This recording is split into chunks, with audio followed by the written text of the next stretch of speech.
Bonjour et bienvenue sur cette vidéo. Je vais vous parler ici de l'oracle de Béline. Je vais vous donner quelques interprétations des cartes donc de l'oracle de Béline. Et là, on va parler des cartes concernant la planète Vénus, donc la planète de l'amour, de la beauté.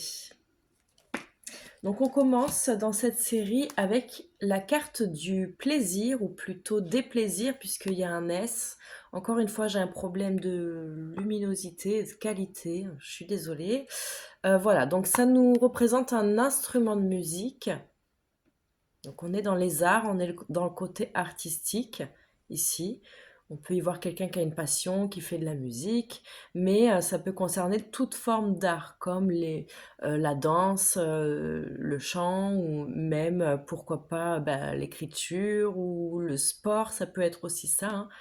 Euh, donc c'est une lyre, voilà, une lyre, et on voit qu'elle a les cordes bien accordées.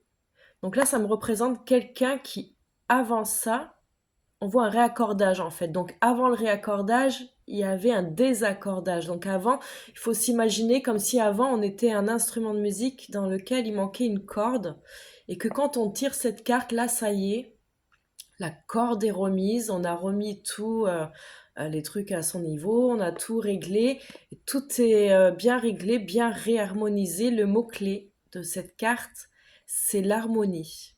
C'est pour ça qu'on a mis que Béline a dessiné un instrument de musique, parce que vraiment, ça représente une belle mélodie. Parce que quand il manque une note, ou quand il y a, par exemple, une touche de piano qui est désaccordée, ou une corde de guitare qui manque, l'instrument, on peut plus s'en servir, alors que tout le reste marche, et que de base, il est censé faire une belle mélodie. Si on lui enlève une corde, ça sert plus à rien.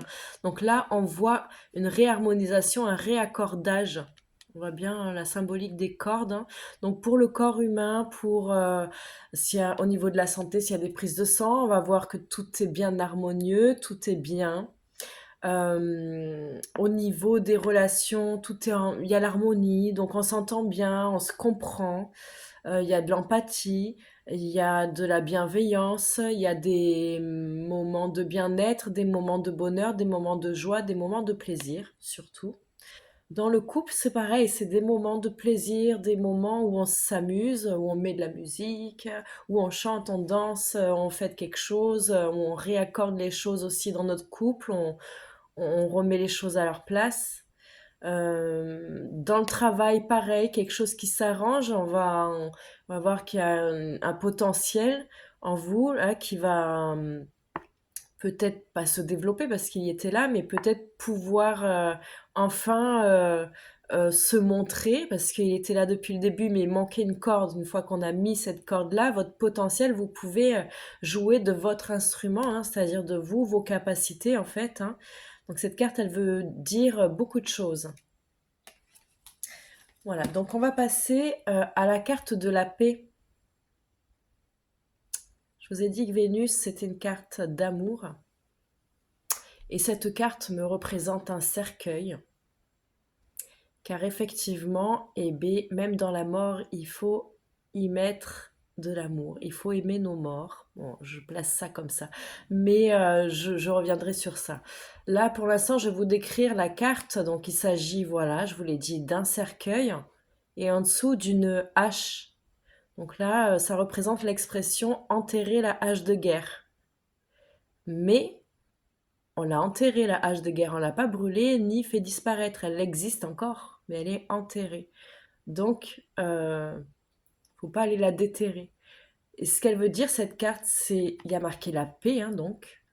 Ce qu'elle veut dire, donc, elle amène à la paix, elle amène à la réconciliation. Donc, quand il y a une guerre, quand on sort les armes, on est en guerre. Et quand on décide de faire une trêve, on amène cette énergie de paix. Donc, euh, mais j'en reviens à la hache de guerre, en fait. Quand on se dispute avec quelqu'un, par exemple, voilà, on décide d'arrêter la dispute, on décide de pardonner. La paix, c'est la réconciliation. Ok, je te pardonne, on se réconcilie sur ça, sur ci, sur ça. Mais après, il faut l'assumer. C'est-à-dire qu'il ne faut pas après ressortir les dossiers et tout si on l'a pardonné entre-temps. Donc, il faut que ce soit un vrai pardon là, sincère. Donc, si cette carte sort, il va y avoir l'opportunité d'une vraie réconciliation, d'une réconciliation sincère, parce que tout simplement, ben, on en a marre de la guerre, déjà, d'une, c'est fatigant, c'est nul, il y a mieux. De deux, on a grandi, on a évolué et on est capable de passer à autre chose. On est capable d'enterrer l'âge de guerre et de se dire, bon, c'est passé, on ne peut pas changer le passé, c'est du passé, c'est fait, on accepte. Maintenant, aujourd'hui, on a changé, on vise un avenir meilleur, donc on pardonne et puis on se pardonne, quoi. Donc elle est quand même très belle. Ça me parle aussi, bien sûr, il y a un cercueil, hein, donc si par exemple on a la carte de la fatalité, de la maladie, ben, plein de petites choses autour, on peut me parler d'un décès. Et dans ces cas-là, on peut parler de quelqu'un qui s'en va en paix. Faut pas oublier de préciser ça si on annonce le décès. Moi, je le fais rarement, ou je le fais avec des mots clés, symboliques, mais je ne parle pas de décès ni de mort, mais je le fais comprendre parce qu'on me demande la vérité, donc je vais pas la cacher, mais je la dis pas avec des mots purs et durs, la mort, le décès. Faut éviter d'annoncer. Bon, libre à vous d'interpréter. Mais cette carte peut m'annoncer quelqu'un qui part en paix, en tout cas. Voilà. Et ça peut m'annoncer aussi pour ceux qui restent, quelqu'un qui décède. Du coup, ce décès apporte la paix chez les personnes qui restent. Voilà, elle peut être difficile à comprendre, mais personnellement, les gens comprennent très très bien ces cartes-là. Donc on continue avec une carte plus joyeuse qui est celle de l'union. Voilà, c'est un trophée, hein, avec une couronne de fleurs. Donc il y a vraiment tout pour décorer ce trophée. En plus, déjà, il est en or avec une base rouge. La couleur de l'amour, la couleur du feu, des émotions, des sentiments, vraiment, ils sont là. Il y a les flammes, donc vraiment, il y a les flammes. Dans ces flammes, il y a deux cœurs. Ces deux cœurs sont collés, vraiment. Il y a une autre carte qui représente l'amour. Celle-ci est plus forte que l'amour. Celle-ci, non seulement il y a de l'amour, mais en plus, il y a une fusion, une union, un partenariat. Vraiment, on est en accord, on est... voilà. Limite, s'il y a d'autres cartes qui m'annoncent un peu l'excès, on peut parler de fusion extrême, ou voire de passion un peu malsaine, si on a des cartes mal entourées. Mais bon, en général, cette carte me parle d'une union très très forte et très sincère. Ça peut me parler d'un mariage, là, hein, suivant si elle est bien entourée. Alors, de base, c'est la carte du mariage, l'union. Quand on est dans un tirage dans le domaine du travail, du professionnel, cette carte me parle d'une signature, d'un partenariat, d'un duo, d'un binôme ou d'une union, d'une signature de contrat. On s'unit avec une boîte, on s'unit avec quelqu'un. Euh, Au niveau de la santé, ça peut représenter le cœur, les émotions, mais aussi au niveau féminin, on voit les seins, mais on voit aussi le feu, le rouge, donc le sang, hein, aussi, hein. Voilà. Alors, on passe à la carte de la famille. Donc ici, elle est représentée par une poule et par ses petits poussins. Je ne sais pas si vous la voyez bien. En tout cas, si vous avez le Béline, vous pourrez bien l'observer. Il y a les petits poussins. Donc, on parle de la mère poule. On parle de famille, bien sûr, hein, c'est la carte qui représente la famille. Donc, tout ce qu'il y a autour va donner des infos sur la famille, ce qui est autour de cette carte. Euh, Ensuite, si on tire cette carte sur la personnalité d'une personne, on va lui dire vous êtes une mère poule. Alors, si elle n'est pas maman, peut-être elle travaille dans un domaine avec des enfants, ou même si c'est pas avec des enfants, qu'elle ait un côté mère poule très protectrice avec les enfants, les petits, ses proches. C'est quelqu'un qui protège, qui aime, qui fait tout. Alors, pour une maman, ça la représente. C'est un symbole de surprotection, ce qui est très très très bien pour l'enfance. Pour un enfant, il faut le protéger, de toute façon, ça, il n'y a pas de souci. Par contre, cette carte peut poser un petit problème. Euh, arriver à la préadolescence, adolescence et l'âge adulte, où là, la maman, elle est tellement dans son énergie de mère poule, elle a besoin de protéger, de savoir, de surveiller, de prendre soin, qu'elle a du mal à lâcher prise et elle a du mal à lâcher ses petits. Elle a du mal à les voir tomber, elle a du mal à les laisser partir sans les suivre. Donc, soit elle risque à cet âge-là, hein, bien sûr, à l'âge après adolescence, quand ça commence bien sûr à s'affirmer, hein, à vouloir grandir, cette carte si vous la sortez, vous devez inciter cette personne à relâcher un petit peu, hein, selon l'âge de ses enfants, euh, parce qu'elle risque d'être peut-être trop étouffante pour ses enfants. Et elle risque aussi de les empêcher de grandir et d'être autonomes. Donc, il faut lui conseiller, oui, de faire confiance en ses enfants, parce qu'elle a été une très très bonne mère poule pendant toute son enfance. Il n'y a aucune raison pour qu'il y ait un souci. Et s'il y a un souci, ce sera le chemin de vie de son enfant. Il faudra qu'il vive, il faudra qu'il se casse la gueule hein, pour se relever. Euh, voilà, c'est pas si elle le relève tout le temps avant qu'il tombe, il va jamais savoir ce que c'est que de se relever pour de vrai. Donc quand vraiment elle sera pas là, faudra qu'il ait les clés. Donc à l'âge de l'adolescence, adulte, faudrait que cette mère poule un petit peu se relaxe et se détende et se rassure sur son boulot parce qu'elle a déjà bien donné et elle a bien donné. Voilà, donc on passe à la carte de l'amour. Je vous l'ai dit tout à l'heure avec la carte de l'union, elle ressemble très, très fortement à l'amour. Bon, là, on est dans les sentiments, on est aussi dans le couple, on est aussi voilà, dans l'amour, on est aussi dans le partenariat, tout ça, hein. Simplement, l'autre carte me parlait plutôt de comme mariage, d'amour durable, d'amour concret. Là, on est voilà à l'instant T, on a un coup de cœur, on est dans l'amour. Et cet amour peut être durable comme ne peut pas l'être, enfin ne peut ne pas l'être. Tout dépend des cartes qui suivent, hein, si on demande pour l'avenir ou quoi. Mais en tout cas, cette carte, voilà, me parle de sentiments sincères, de sentiments partagés aussi, hein. On parle de réciprocité. Voilà. On va passer ici à la carte de la table. Voilà. Donc elle est représentée par, comment ça s'appelle ça? Un vase. Une jarre, non, c'est pas une jarre. Un vase, je pense, ou voilà, un gros pichet en tout cas. Et il y a plusieurs coupes, hein, un verre à eau, un verre à champagne, pourquoi pas un verre à de vin. Donc en tout cas, il y a plusieurs boissons, la boisson festive, la boisson habituelle.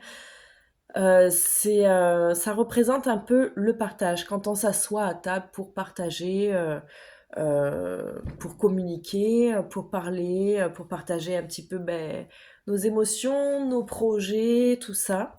Voilà. C'est une carte où on discute, c'est une carte de négociation donc. Si elle sort dans le travail, je vais vous dire que vous avez une capacité de négociation, hein, vous êtes un bon négociateur et que si vous avez un entretien, ça parle d'entretien, ça aussi, hein, si vous avez un entretien, n'hésitez pas à négocier avec cette carte, hein, elle est de très bonne augure dans la négociation. Pour les entretiens aussi. On voit que dans l'entretien, si c'est un entretien, on voit un entretien avec des personnes assez à l'écoute et assez ouvertes parce qu'on voit les verres, hein, comme il y a un verre d'alcool, tout ça. On est dans la détente aussi, la festivité, entre guillemets, même si c'est un entretien pro, on voit que la personne va être dans un move un peu de détendu, donc assez ouvert d'esprit, donc à l'écoute, pourquoi pas de nouvelles idées ou quoi. Donc là, on peut parler, on peut exposer nos projets, nos idées et on peut demander une augmentation de salaire avec ça, notamment dans la famille, les amis, le couple ou quoi. Si on parle de quelqu'un de célibataire, cette carte me parle d'une invitation, pourquoi pas.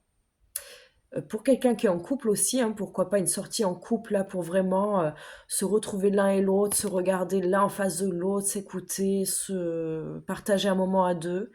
Ouais, et puis ça parle aussi de moments conviviaux, d'invitation avec des amis, pourquoi pas aussi, hein, de contact en tout cas.